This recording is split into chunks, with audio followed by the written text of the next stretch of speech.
વિટેકરની 5 સૃષ્ટિ વર્ગીકરણ પદ્ધતિનો આપણે અભ્યાસ કર્યો। એમાં 5 સૃષ્ટિઓ જે છે એ આપણે એની વર્ગીકૃત કરી, બરાબર।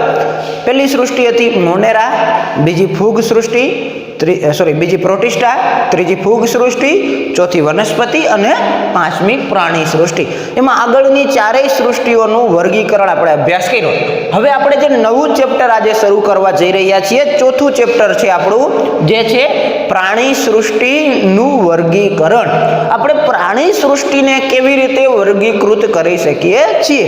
વનસ્પતિ સૃષ્ટિને આપણે લીલ, દ્વિઅંગી, ત્રિઅંગી, અનાવૃત બીજધારી અને આવૃત બીજધારીમાં વર્ગીકૃત કરી। હવે પ્રાણી સૃષ્ટિનો વારો છે, બરાબર। પ્રાણી સૃષ્ટિ સામાન્ય રીતે બાહ્ય દ્રષ્ટિએ બહુ ભિન્નતા ધરાવતી સૃષ્ટિ છે। વનસ્પતિ સૃષ્ટિમાં તો તોય ઘણી બધી સમાનતા દેખાય, પણ પ્રાણીઓમાં આપણે જોઈએ તો નાના પ્રાણીથી લઈ અને ખૂબ મોટા પ્રાણી સુધી, એટલે કે કીટકો, વીંછીથી લઈ અને મનુષ્ય સુધીમાં આપણે બેયનું ખાલી કમ્પેરિઝન કરીએ તો પણ ઘણો બધો ફેરફાર આપણને દેખાય। એટલે આપણને પ્રશ્ન થાય કે ભાઈ પ્રાણી સૃષ્ટિમાં તો સ્વરૂપ અને કદની દ્રષ્ટિએ ઘણી બધી વિવિધતા છે, તો એને વર્ગીકૃત કેવી રીતે કરવી? તો કે પ્રાણી સૃષ્ટિમાં ભલે દેખાવમાં ઘણો બધો ફેરફાર હોય, પણ એની અંતસ્થ રચનામાં કેટલીક સામ્યતા જે છે એ જોવા મળતી હોય છે, અને એ સામ્યતાને આપણે વર્ગીકરણના આધારો તરીકે લઈ અને પછી પ્રાણી સૃષ્ટિનું આપણે વર્ગીકરણ કરી શકીએ।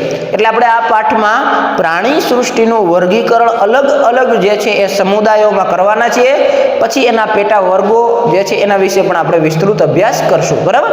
તો આ પ્રાણી સૃષ્ટિમાં પહેલા તો આપણે એ જોવું પડશે કે વર્ગીકરણ માટે કોનો આધાર લઈશું, કયા એવા લક્ષણો છે કે જે પ્રાણી સૃષ્ટિને વર્ગીકૃત કરે છે, વર્ગીકરણમાં મદદ કરે છે, એવા કયા કયા આધારો છે? તો પહેલો આધાર આપણે જે છે એ લઈશું એ છે આયોજન, બરાબર। આયોજનના સ્તરો અથવા તો જે છે એ આયોજનની ગોઠવણી। હવે પ્રાણી સૃષ્ટિ સામાન્ય રીતે કેવી છે? બહુકોષીય છે, બરાબર। આપણને બધાને ખબર છે પ્રાણી સૃષ્ટિમાં બધા જ સજીવો કેવા છે? બહુકોષીય છે। જો 5 સૃષ્ટિને ફરીથી એકવાર યાદ કરીએ। મોનેરા સૃષ્ટિ બધા જ સજીવો કેવા છે? એક કોષીય અને આદિકોષ કેન્દ્રી છે। પ્રોટિસ્ટા સૃષ્ટિ બધા જ સજીવો એક કોષીય છે, પણ કેવા? સુકોષ કેન્દ્રીય। ફૂગ સૃષ્ટિમાં આવી છે, ફૂગ સૃષ્ટિમાં મોટા ભાગના સજીવો કેવા છે? બહુકોષીય સુકોષ કેન્દ્રી છે। સુકોષ કેન્દ્રી તો છે જ બધાય, પણ કેવા છે? બહુકોષીય છે। એકાદા અપવાદ પણ આપણે યાદ રાખવાના નીટમાં। એવી કઈ ફૂગ છે જે એક કોષીય છે? તો તરત તમે ફટ દઈને જવાબ આપો, ઈસ્ટ, બરાબર। ઈસ્ટ છે એ ફૂગ છે પણ એક કોષીય છે, એના સિવાય બધી જ ફૂગ જે છે એ કેવી છે? બહુકોષીય છે। એવી જ રીતે વનસ્પતિ સૃષ્ટિ, તો વનસ્પતિ સૃષ્ટિ પણ મોટે ભાગે કેવી છે? બહુકોષીય છે। મોટા ભાગની વનસ્પતિ બહુકોષીય છે। એમાં પણ કેટલાક અપવાદ છે, યાદ કરો। સ્પાઇરુલિના એક કોષીય લીલ છે, ક્લેમિડોમોનાસ એક કોષીય લીલ છે। તો આ રીતે કેટલીક લીલ એવી છે કે જે એક કોષીય છે, એના અપવાદને બાદ કરતા બધી જ વનસ્પતિ પણ કેવી છે? બહુકોષીય છે। જ્યારે પ્રાણી સૃષ્ટિમાં એવો કોઈ અપવાદ નથી, બધા જ પ્રાણીઓ કેવા છે? બહુકોષીય જોવા મળે છે। પણ એમાં જે કોષોનું આયોજન છે, ગોઠવણી છે, એ અલગ અલગ પ્રકારની હોય, એના આધારે એના જે છે એ સ્તરો પાડવામાં આવે છે। દાખલા તરીકે પહેલું આયોજન છે કોષ સ્તરીય આયોજન। કોષ સ્તરીય આયોજન આપણે કોને કહીશું? તો કે દાખલા તરીકે સછિદ્ર સમુદાયના પ્રાણીઓ છે, બરાબર। આપણે આગળ એના વિશે વિસ્તૃત અભ્યાસ કરવાના છીએ। જે વાદળી જેવા પ્રાણીઓ, સ્પોન્જિલા જેવા પ્રાણીઓ છે, જે કેવું ગોઠવણી ધરાવે છે? તો કે બહુકોષીય તો છે જ, પણ એના દરેક કોષ એકબીજા સાથે કાર્યાત્મક દ્રષ્ટિએ સંકળાયેલા નથી, બધામાં કાર્યની વહેંચણી થયેલી છે। અમુક કોષ આ કામ કરે, અમુક કોષ આ કામ કરે, અમુક આ, બધા પોતપોતાની રીતે કામ કરતા હોય છે। એટલા માટે આવા આયોજનના સ્તરને કહેવામાં આવે છે કોષ સ્તરીય આયોજન। ફરીથી એકવાર સમજી લ્યો, શું છે કોષ સ્તરીય આયોજન?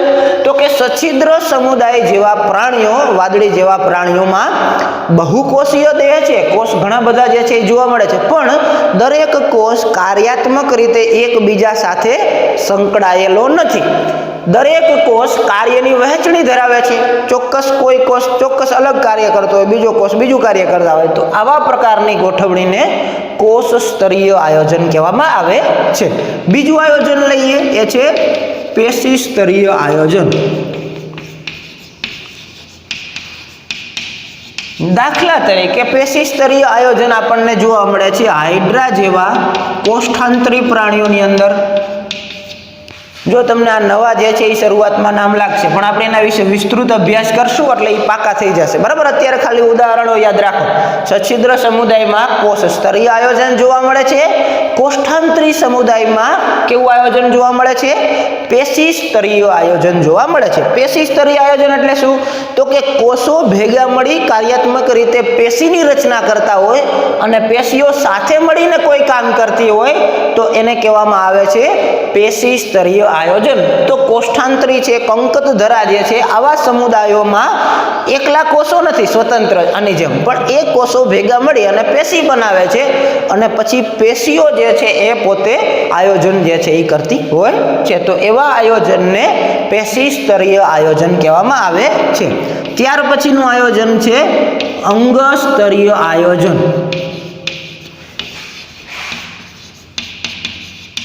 તો પૃથુકૃમિ જેવા પ્રાણીઓની અંદર જે છે એ પેશીઓ ભેગી મળી અને અંગોની રચના કરે છે. ઓર્ગન્સ, જેમ આપણો એક હાથ છે, આ બીજો હાથ છે, પગ છે, આપણી આંખો છે, આપણી જીભ છે, આ શું કહેવાય?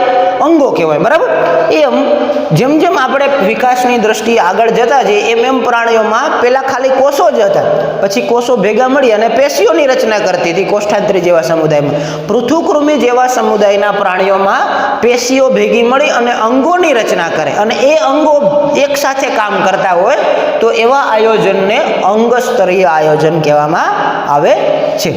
ત્યાર પછી ચોથો પ્રકાર આગળ જઈએ, અંગતંત્ર સ્તરીય આયોજન.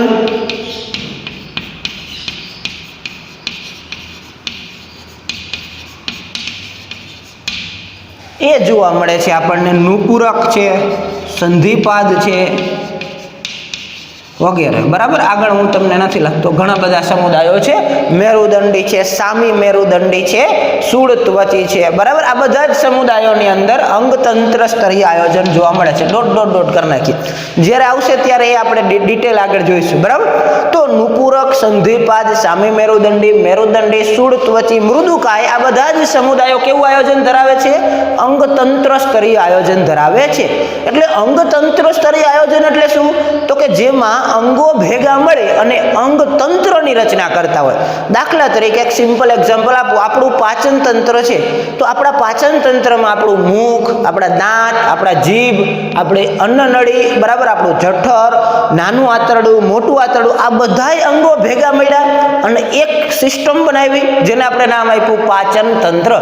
એવી જ રીતે રુધિરાભિસરણ તંત્ર એક નામ આપું. બરાબર, એમાં હૃદય આવે, ધમનીઓ આવે, શિરાઓ આવે, નાની નાની રુધિરવાહિનીઓ આવે, રુધિર આવે, આ બધાય ભેગા મળી અને શેની રચના કરી? રુધિરાભિસરણ તંત્ર અથવા તો પરિવહન તંત્ર.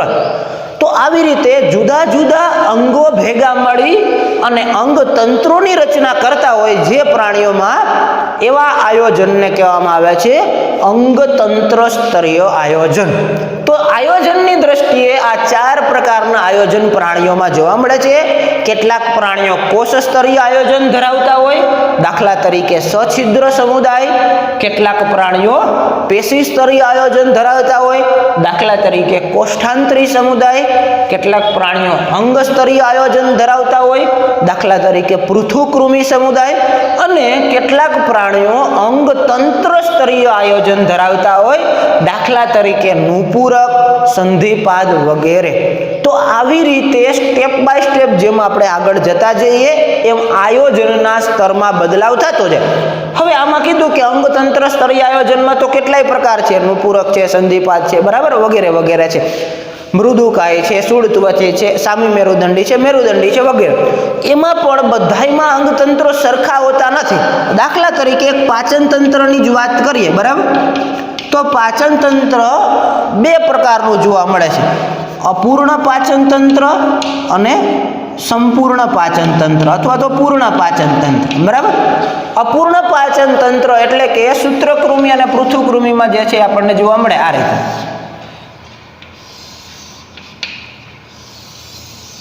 એની મુખ ગુહાથી શરૂઆત થઈ પાચન તંત્રની અને પાછું જે છે એ મુખ ગુહા અને મળદ્વાર એક જ છેડે હોય, બરાબર. એક છેડે મુખ ગુહા અને મળદ્વાર જે છે એ ખોરાક અંદર દાખલ થાય ત્યાંથી અને ત્યાંથી જ ખોરાક કચરો બહાર નીકળતો હોય તો એને કહેવામાં આવે છે અપૂર્ણ પાચન તંત્ર. દાખલા તરીકે પૃથુકૃમિમાં જોવા મળે છે, બરાબર. કે ભાઈ મુખ ગુહા અને મળદ્વાર બંને એક જ છેડે જો આવેલા હોય તો એને કહેવામાં આવે છે અપૂર્ણ પાચન તંત્ર. જ્યારે નુપૂરક સમુદાયનું ઉદાહરણ લઈએ અળસિયાનું, બરાબર, તો એમાં આ રીતે હોય. આ અળસિયું છે સમજો કે તો આ બાજુથી મુખ ગુહા શરૂ થઈ અને આ છેડે મળદ્વાર આવેલો છે આ રીતે. એક છેડે મુખ ગુહા અને બીજા છેડે મળદ્વાર હોય તો એને કહેવામાં આવે છે સંપૂર્ણ પાચન તંત્ર. તો પાચન તંત્ર પણ બે પ્રકારનું હોય. કેટલાક પ્રાણીઓમાં મુખ ગુહા અને મળદ્વાર બે એક જ છેડે આવેલા હોય એટલે કે અપૂર્ણ પાચન તંત્ર કહેવાય. અને જો એક છેડે મુખ ગુહા હોય અને બીજા છેડે મળદ્વાર હોય તો એને કહેવામાં આવે છે સંપૂર્ણ પાચન તંત્ર, બરાબર. આટલું સમજાઈ ગયું પાચન તંત્રના પ્રકારો. એવી જ રીતે પરિવહન તંત્રમાં પણ બે પ્રકારો છે. પરિવહન તંત્ર એટલે આપણે રુધિરાભિસરણ તંત્ર કહીએ, બરાબર. કેટલાક પ્રાણીઓમાં ખુલ્લું પરિવહન તંત્ર જોવા મળે છે અને કેટલાક પ્રાણીઓમાં બંધ પરિવહન તંત્ર જોવા મળે છે. ખુલ્લું પરિવહન તંત્ર દાખલા તરીકે સંધિપાદમાં જોવા મળે છે, સૂળ ત્વચીમાં જોવા મળે છે. હવે ખુલ્લું પરિવહન તંત્ર કોને કહેવાય તો કે જ્યારે રુધિર જે છે એ હૃદયમાંથી બહાર નીકળી અને શરીરના ખુલ્લા ભાગોમાં જે છે એ જતું હોય, જેમાં કોષો અને પેશીઓ રુધિરમાં તરબતર હોય તો એને કહેવામાં આવે છે ખુલ્લું પરિવહન તંત્ર. હૃદયમાંથી રુધિર જે છે એ બહાર નીકળી જાય પછી આખા શરીરમાં એમનેમ ફેલાઈ જાય, કોષો એમાં તરબતર રહેતા હોય તો એને ખુલ્લું પરિવહન તંત્ર કહેવાય. જ્યારે બંધ પરિવહન તંત્ર કોને કહેવાય તો કે જ્યારે રુધિર હૃદયમાંથી તરત શરીરમાં નથી જતું તો કે નાની નાની જે છે એ વાહિનીઓમાં જાય. દાખલા તરીકે પહેલા ધમનીમાં જાય, પછી એનાથી નાની ધમનીમાં જાય, પછી એનાથી નાની, એમ કરતાં કરતાં છેલ્લે કેશિકાઓમાં જાય. પછી એ ડાયરેક્ટ હૃદયમાં નથી આવતું પણ કેશિકાઓ ભેગી મળી શીરા બનાવે, વળી શીરાઓ ભેગી મળી મોટી શીરા બનાવે, મોટી શીરા જે છે એ મહાશીરા બનાવે, પછી હૃદયમાં જાય. તો રુધિરનું પરિવહન જ્યારે વાહિકાઓ મારફતે થાય, હૃદયમાંથી ધમનીઓ અને શીરાઓ જેવી વાહિકાઓ મારફતે વહન થાય તો એને બંધ પરિવહન તંત્ર કહેવાય. દાખલા તરીકે નુપૂરક સમુદાય છે, બરાબર, મેરુદંડી સમુદાય છે વગેરેમાં આ પ્રકારનું બંધ પ્રકારનું પરિવહન તંત્ર જોવા મળે છે, રુધિરાભિસરણ તંત્ર જોવા મળે છે. સમજાણું બંનેમાં? ખુલ્લામાં એકમાં હૃદયમાંથી રુધિર નીકળી અને શરીરની ગુહાઓમાં ડાયરેક્ટ જાય છે, જ્યારે બીજામાં ડાયરેક્ટ રુધિરમાં નથી, શરીરમાં નથી જતું પણ નાની નાની નલિકાઓ મારફતે જે છે એ જાય છે, એને બંધ પરિવહન તંત્ર કહેવામાં આવે છે. બંનેમાં એક મોટો તફાવત છે. ખુલ્લા પરિવહન તંત્રમાં રુધિર જે છે એ ડાયરેક્ટ શરીરની અવકાશોમાં જાય છે, ડાયરેક્ટ કોષો સુધી પહોંચે છે, એટલે એમાં રુધિરનું દબાણ નિશ્ચિત હોતું નથી.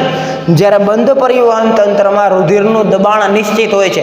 દાખલા તરીકે તમે ઘણીવાર સાંભળ્યું હશે કે આપણા શરીરમાં રુધિરનું દબાણ 120-80 મિલીમીટર પર મર્ક્યુરી હોય, જેને આપણે બીપી કહીએ છીએ, બ્લડ પ્રેશર. બીપીના દર્દીઓ વિશે તમે ઘણું સાંભળ્યું છે, બરાબર. તો એ શું છે? બીપી છે, બ્લડ પ્રેશર છે, રુધિરનું દબાણ. આપણા શરીરમાં રુધિરનું દબાણ નિશ્ચિત હોય. મારું રુધિરનું દબાણ છે એટલું જ તમારું રુધિરનું દબાણ હોય સ્વસ્થ વ્યક્તિઓમાં, બીમારનું જુદું છે. તો કહેવાનો મતલબ કે બંધ પરિવહન તંત્ર છે આપણે મનુષ્યમાં પણ, એટલે આપણું રુધિરનું દબાણ કેવું છે? નિશ્ચિત છે. એટલે બંધ પરિવહન તંત્ર ધરાવતા પ્રાણીઓમાં રુધિરનું દબાણ નિશ્ચિત હોય, ખુલ્લા પરિવહન તંત્રમાં રુધિરનું દબાણ નિશ્ચિત હોતું નથી, બરાબર. આ એક બેમાં મેઇન તફાવત જે છે એ જોવા મળે. બંનેના ઉદાહરણો પણ આપણે યાદ રાખવાના છે. આગળ આપણે જોઈશું ડિટેલમાં, ત્યારે ઓટોમેટિક યાદ રહી જશે. અત્યારે તમે સમજી લ્યો ખાલી કે ખુલ્લું પરિવહન તંત્ર સંધિપાદ અને સૂળત્વચી જેવા પ્રાણીઓમાં જોવા મળે છે, જ્યારે બંધ પરિવહન તંત્ર નુપૂરક સમુદાયના પ્રાણીઓ છે, મેરુદંડી સમુદાયના પ્રાણીઓ છે વગેરેમાં જે છે એ જોવા મળે છે.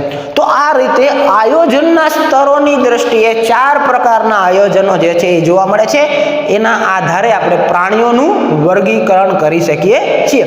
આગળ આપણે પ્રાણીઓના વર્ગીકરણ કરશું સમમિતિના આધારે. સમમિતિ એટલે કે બાહ્ય દેખાવ, એનો બહારનો દેખાવ કેવો છે, સમમિતિ કેવી છે, એના આધારે આપણે પ્રાણીઓનું 3 પ્રકારમાં વર્ગીકરણ કરીશું.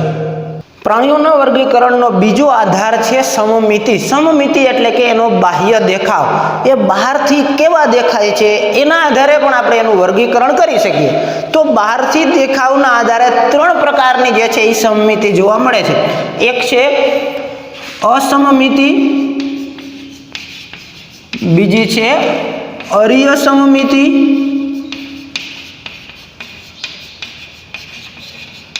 અને ત્રીજી છે દ્વિપાર્શ્વ સમમિતિ.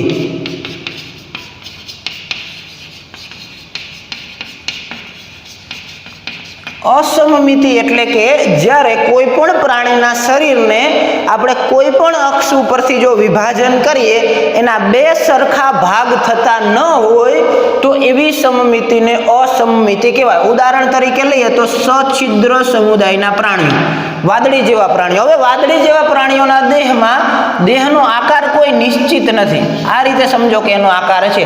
હવે આમાં આપણે કોઈ પણ અક્ષ ઉપરથી વિભાજન કરીએ તો 2 સરખા ભાગ થાય છે, નથી થતા. એટલે આપણે એ સમમિતિને શું કહીએ છીએ? અસમમિતિ ધરાવતા પ્રાણી. જ્યારે કોઈ પણ પ્રાણીના દેહને આપણે કોઈ પણ અક્ષ ઉપરથી જો 2 સરખા ભાગોમાં વિભાજન કરી શકતા ન હોય તો એને કહેવામાં આવે છે અસમમિતિ ધરાવતા પ્રાણી. જો પ્રાણીના દેહને કોઈ પણ અક્ષ ઉપરથી આપણે 2 સરખા ભાગમાં વિભાજિત કરીએ, દાખલા તરીકે આ કંકતધરા સમુદાયના પ્રાણીઓ છે, ગમે તે અક્ષ ઉપરથી વિભાજન કરીએ તો એને આપણે 2 સરખા ભાગમાં વિભાજન કરી શકીએ છીએ. એટલે એને કહેવામાં આવે છે અરીય સમમિતિ. દાખલા તરીકે કોષ્ઠાંતરી સમુદાય છે, કંકતધરા સમુદાય છે, સૂળ ત્વચી સમુદાય છે. આ બધા સમુદાયો એવા છે કે જેમાં કોઈ પણ અક્ષ ઉપરથી આપણે એના દેહને 2 સરખા ભાગમાં વિભાજન કરી શકીએ. દાખલા તરીકે તારા માછલી, તમે નામ સાંભળ્યું છે બરાબર, સ્ટાર જેવી જે છે એ માછલીઓ, એને આપણે કોઈ પણ અક્ષ ઉપરથી વિભાજન કરીએ તો પણ એના 2 સરખા ભાગ થાય. એટલે એને અરીય સમમિતિ ધરાવતા પ્રાણીઓ કહેવાય. જ્યારે દ્વિપાર્શ્વ સમમિતિ એટલે કે જે પ્રાણીના દેહને એક જ અક્ષ ઉપરથી 2 સરખા ભાગમાં વિભાજન કરી શકાય, દાખલા તરીકે મેરુદંડી સમુદાય બરાબર, નુપુરક સમુદાય, સંધિપાદ સમુદાય, ઘણા બધા આવશે આમાં બરાબર. આ બધા પ્રાણીઓને શરીરમાં કોઈ પણ એક જ અક્ષ ઉપરથી 2 સરખા ભાગમાં વિભાજન કરી શકાય છે. એક એક્ઝામ્પલ લઉં, મારું પોતાનું જ, આપણું મનુષ્યનું જ બરાબર. આપણા શરીરને જો અહીંથી વિભાજન કરશું બરોબર વચ્ચે તો 2 સરખા ભાગ થશે. અહીંથી આપણે વિભાજન કરશું તો 2 સરખા ભાગ થશે નહીં, કેમ કે માથું ઉપર રહી જશે, પગ નીચે, તો 2 સરખા ભાગ થાય નહીં. તો જ્યારે જે પ્રાણીના દેહને કોઈ એક જ અક્ષ ઉપરથી 2 સરખા ભાગમાં વિભાજન કરી શકાતું હોય તો એને દ્વિપાર્શ્વ સમમિતિ કહેવામાં આવે છે. તો 3 પ્રકારની સમમિતિ પ્રાણીઓમાં જોવા મળે છે.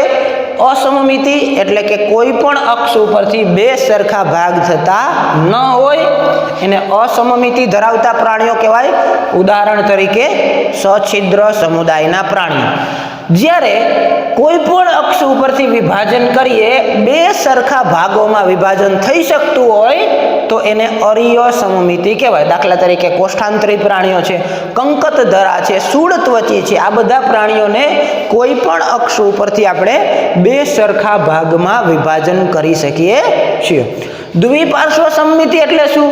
તો કે દ્વિપાર્શ્વ સમમિતિ એટલે કે ફક્ત એક જ અક્ષ ઉપરથી 2 સરખા ભાગ થતા હોય તો એને કહેવામાં આવે છે દ્વિપાર્શ્વ સમમિતિ.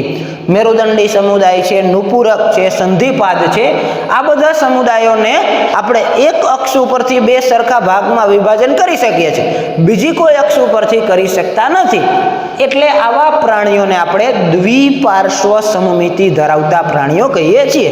તો વર્ગીકરણનો બીજો આધાર છે સમમિતિ. તો સમમિતિના આધારે પ્રાણીઓને પણ વર્ગીકૃત કરી શકાય છે. કેટલા પ્રકારે કરી શકાય? 3 પ્રકારે. અસમમિતિ સછિદ્રમાં જોવા મળે છે, અર્ય સમમિતિ કોષ્ઠાંતરીમાં જોવા મળે છે અને દ્વિપાર્શ્વ સમમિતિ મેરુદંડીમાં જોવા મળે છે. બરાબર, એના ઉદાહરણો સહિત એની વ્યાખ્યાઓ આપણને ધ્યાનમાં રહીએ. તો આ રીતે પ્રાણીઓના આયોજનના જે છે એ વર્ગીકરણના આધારોમાં આયોજનના સ્તરો અને સમમિતિનો સમાવેશ થાય છે. હજી પણ આગળ આપણે આયોજનના આધારો, વર્ગીકરણના આધારોની ચર્ચા કરશું.